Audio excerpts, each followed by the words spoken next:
Ciao e ben ritrovato come sempre. Grazie a tutti coloro che condividono i nostri video, grazie a tutti coloro che lasciano un commento, a tutti i complimenti che mi fate e a tutto, ma tutto soprattutto, lasciamelo dire, a quelli che ci sostengono via Patreon, perché davvero è un grande aiuto che ci state dando. Fra l'altro da questo mese, da settembre, per quelli che ci sostengono su Patreon, c'è la possibilità di avere dei discorsi che sono molto più privati e si sa, privatamente si possono dire determinate cose che magari piantate qua su YouTube e non è magari il caso di dire cose che sono poi in fondo le risposte alle domande che mi fate. Io alle volte mi fate delle domande private, ma non private nel senso che mi chiedete di me. Private in che senso? Nel senso che magari mi chiedete il parere di questo, il parere di quell'altro, il parere di questa scuola, dell'altra scuola, e via discorrendo.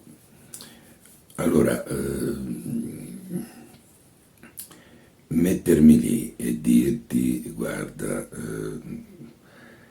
questa organizzazione secondo me è meglio che, o quell'altra è meglio che ci stai distante, oppure se te la senti, insomma, sono cose tue. Non è una cosa, non è questo lo scopo del canale, né tantomeno il mio, né tantomeno lo scopo è quello di attirare l'attenzione su di me. Prima ero soltanto una voce, avevo scelto di essere soltanto una voce proprio perché volevo cercare di mettermi il più possibile da parte. Adesso sono diventato anche una faccia perché mi viene molto più comodo e ho sempre meno tempo perché fare questo tipo di video include davvero un grande lavoro.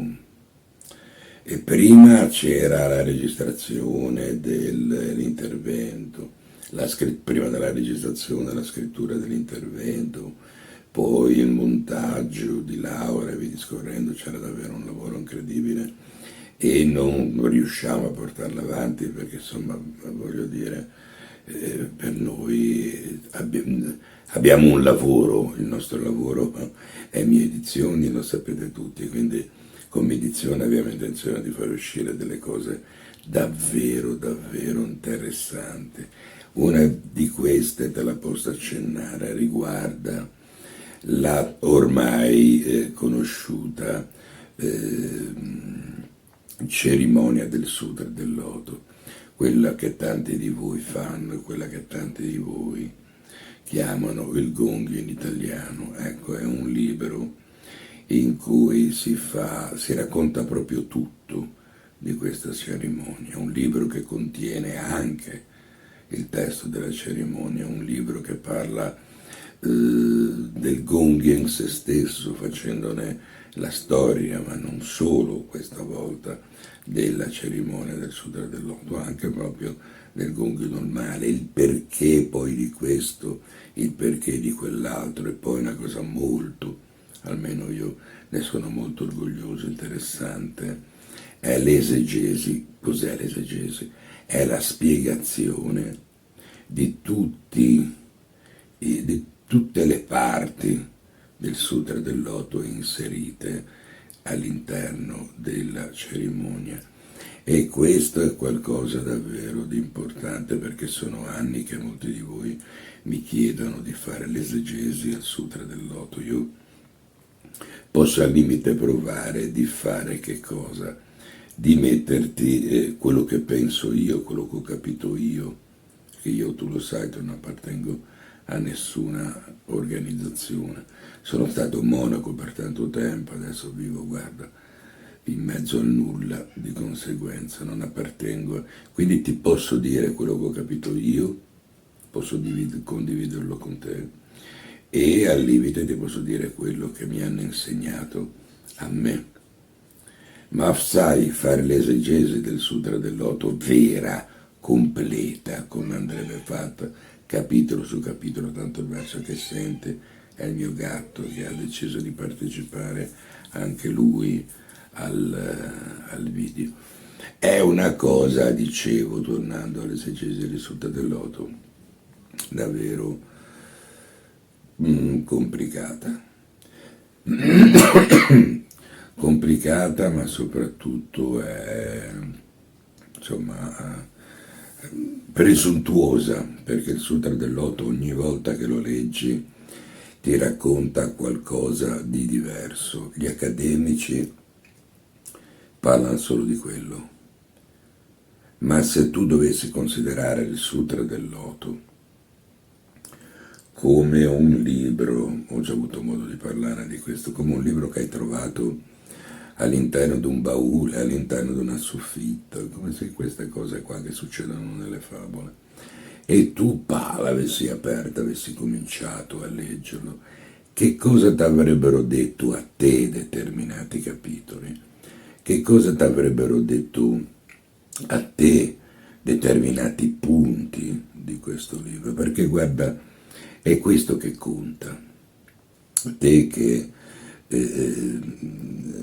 pensi di essere, o magari sei, no? un devoto del Sutra del Loto, è questo che conta del Sutra del Loto. Perché? Perché il Sutra del Loto ti deve entrare nella tua vita. Questo è ciò che intendeva Nichiren quando diceva fare Daimoku tutto il giorno. Per tutto il giorno rincarnare gli insegnamenti del Sutra del Loto.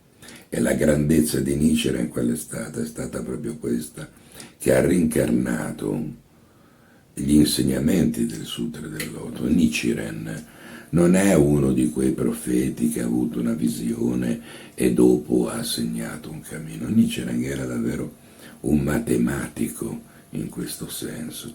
Lui si era reso conto di essere la persona designata dal Buddha matematicamente, cioè andando a consultare i vari tomi, i vari sutra, i vari insegnamenti e soprattutto il Sutra del Loto, e non poteva altro che essere lui quello che sarebbe di nuovo riapparso, perché rincarnava veramente tutto ciò che il Buddha nel Sutra del Loto dice che succederà al vero discepolo del Sutra del Loto, che apparirà nelle epoche future, quindi quello che poi è avvenuto.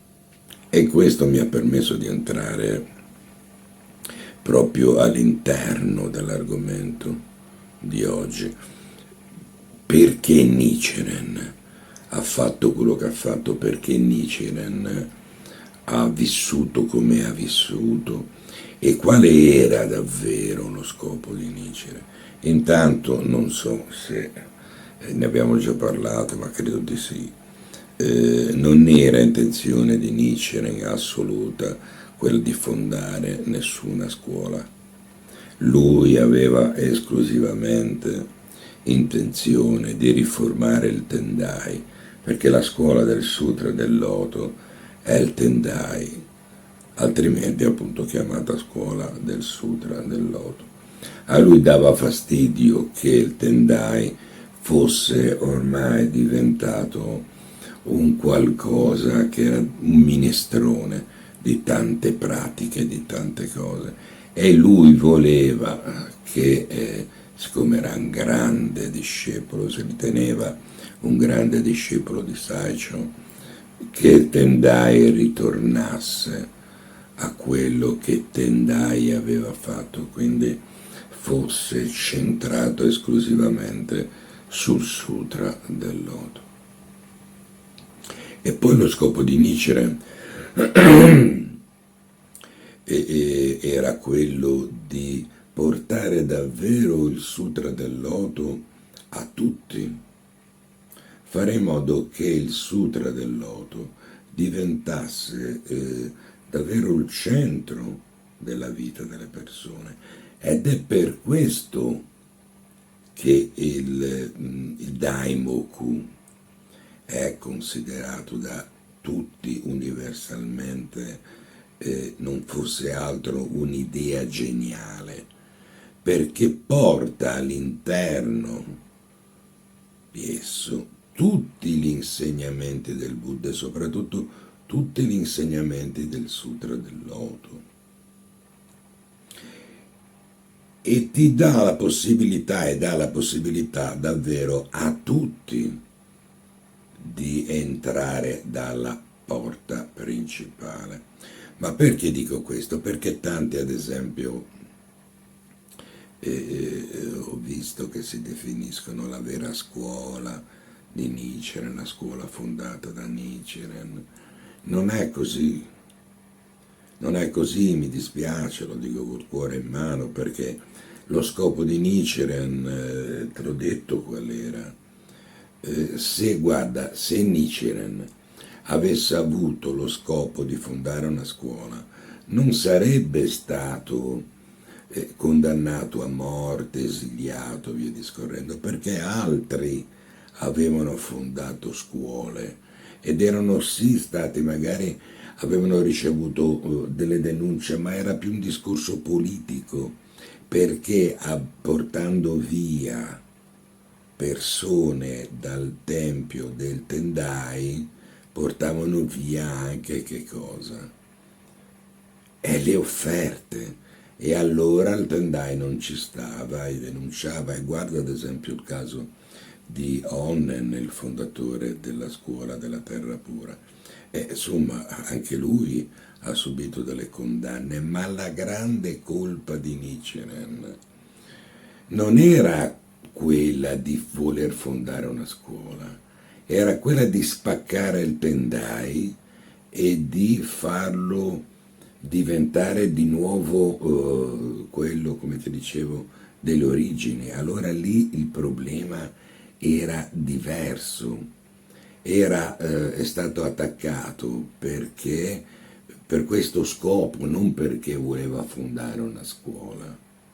I suoi discepoli sono stati attaccati perché erano considerati dei terroristi, perché Nichiren al suo tempo, per quello che voleva fare dalla scuola Tendai, dalla setta Tendai, non era nient'altro che un terrorista, cioè una persona che gli avrebbe levato da sotto il sedere la seggiola, e di conseguenza, voglio dire, era diverso il discorso.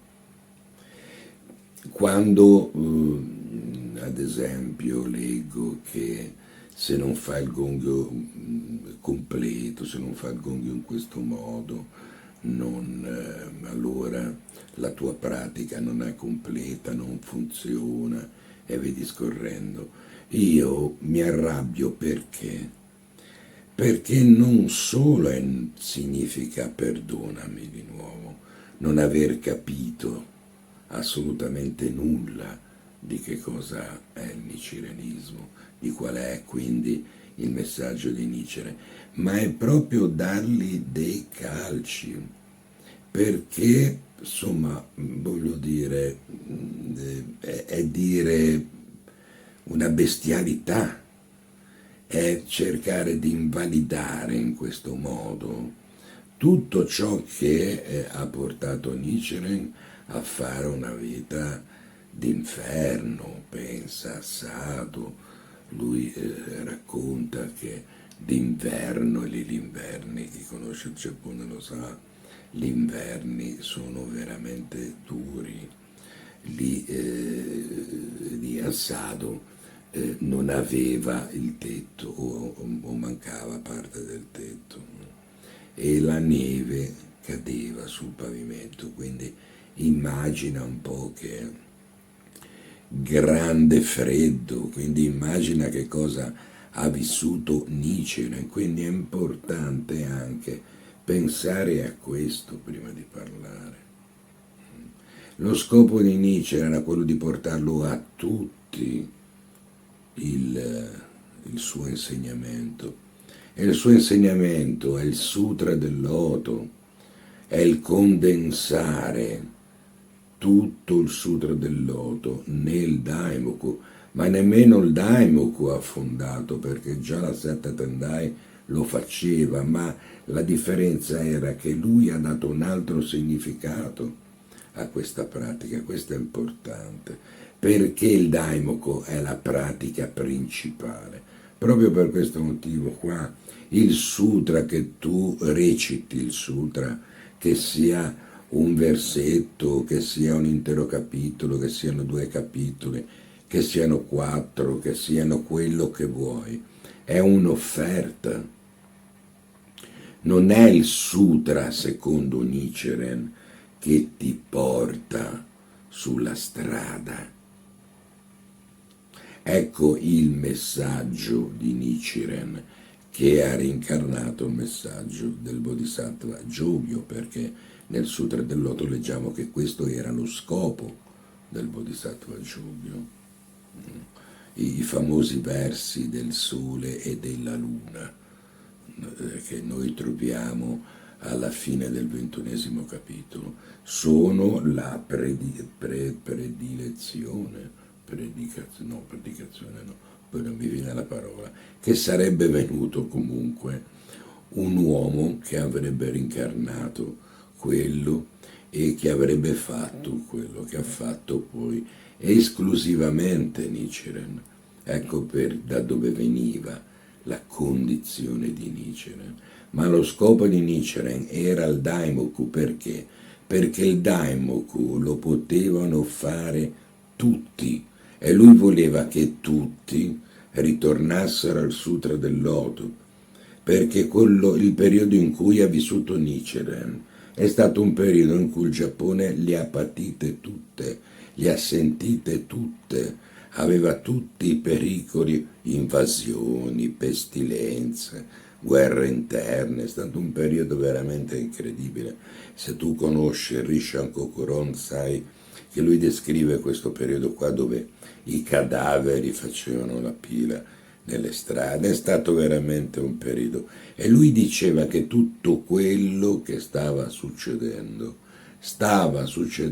esclusivamente perché le persone si erano allontanate dal Sutra del Loto, si erano allontanate dal vero insegnamento del Sutra del Loto. Ma quando parlava anche qui di vero, non intendeva che gli altri insegnamenti erano falsi, intendeva seguire proprio ciò che lo stesso Buddha aveva detto, cioè vero per Nichiren non significava il vero che intendiamo noi o che intendono molti discepoli di Nichiren quando parlano di vero o falso. Intendeva qualcosa che ormai era superato, qualcosa che per l'illuminazione, dovete tenere presente che lo scopo di ogni buddista non è quello di trovare parcheggio, di comprare la casa nuova o questo o quell'altro, da avere più denaro o più potere, dovrebbe essere quello di raggiungere l'illuminazione. Quindi Nichiren parlava di illuminazione. Quindi per Nichiren diceva la vera pratica del Dharma, dell'insegnamento del Sutra del Loto, è il Sutra del Loto, ma non intendeva che tutto il resto era falso. Lui intendeva dire che per quest'epoca quello era l'insegnamento.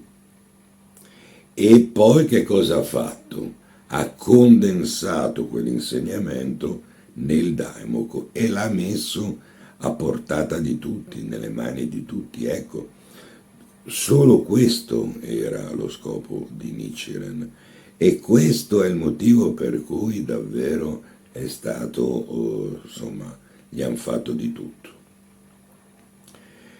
Però, tutto sommato, mi viene da dire quasi che ha vinto lui, se noi adesso, nel 2023, stiamo ancora parlando di quello che lui ha fatto. Ciao, a risentirci alla prossima. Mi raccomando,